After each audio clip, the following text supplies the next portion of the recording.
நாட்டில் உள்ள ஒவ்வொரு குழந்தைகளுக்கும் நம்முடைய தர்பார் சார்பாக வாழ்த்துக்களை சொல்லிக் கொள்ளலாம் அண்ணா. சிறப்பு அமைச்சரே. ஆனால் வெறும் வாழ்த்துக்களோடு நின்று விடாமல் இந்த குழந்தைகள் தின நாளில் குழந்தைகளுக்கு என்ன சொல்லலாம்? அவர்களின் நேரத்தை முதலீடு செய்ய சொல்லலாம் அண்ணா.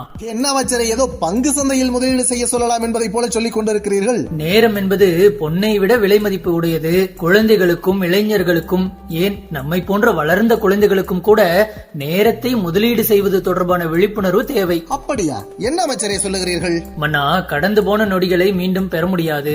கடந்த காலத்திற்கு நம்மால் திரும்ப முடியாது. அதனால் கையில் இருக்கும் நேரத்தை பொன்போல கருதி ஆக்கப்பூர்வமாக செலவழிக்க வேண்டும். நேரத்தை நாம் எதற்காக செலவு செய்கிறோம் என்பதில் கவனம் தேவை. ஓஹோ.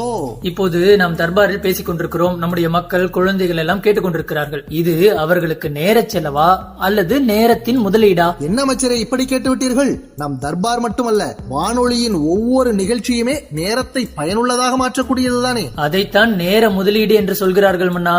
நேரத்தை நம்முடைய அறிவை வளர்த்துக் கொள்வதற்காக செலவிடும் போது அது பல நேரங்களில் நம்முடைய வாழ்க்கைக்கு உதவும் என்று சொல்கிறார்கள். சிகரத்தை தொடுவது என்பது யாரோ ஒருவர் தொட்ட சிகரத்தை நாமும் தொடுவது அல்ல, நம்முடைய உயரத்தை அடைவதுதான். நம்முடைய திறன் என்ன, ஆற்றல் என்ன என்பதை அறிந்து, நாம் யார் என்பதை உணர்ந்து, ஒவ்வொரு நேரமும் சிந்தித்து நம்முடைய உயரத்தை தொடுவதுதான் சிகரத்தை தொடுதல். சிறப்பு சிறப்பு, சிறப்பாக சொன்னீர் அமைச்சரே. மன்னா, இப்போதெல்லாம் நாம் கிரிக்கெட் பார்க்கிறோமே. கிரிக்கெட் பார்ப்பது என்பது ஒரு பொழுதுபோக்கு தானே? ஆமாம் அமைச்சரே, அதில் என்ன சந்தேகம்? ஆனால் பொழுதுபோக்கிற்காக நேரத்தை செலவிடக்கூடாது என்கிறார்கள். விராட் கோலி கிரிக்கெட் ஆடுகிறார் என்றால் வெறுமனே அவருடைய ஆட்டத்தை மட்டும் பார்ப்பது பொழுதுபோக்கிற்காக நாம் நேரத்தை செலவிடுவது என்று வைத்துக் கொள்ளலாம். ஆனால் அதே நேரத்தில் அவருடைய ஆட்டத்திலிருந்து நாம் என்ன கற்றுக்கொள்ள போகிறோம் என்ற மனப்பான்மையோடு அதை பார்ப்பது நேர முதலீடு. அதே சமயத்தில் கற்றுக்கொள்வதற்காகவே முழுமையாக நேரத்தை செலவிட்டு விடாமல் ஒரு கட்டத்தில் களத்தில் இறங்கி ஜெயித்து காட்டுவதற்கான முயற்சியிலும் ஈடுபட வேண்டும். கிரிக்கெட்டை சொன்னது ஒரு உதாரணத்திற்காகத்தான் மன்னா.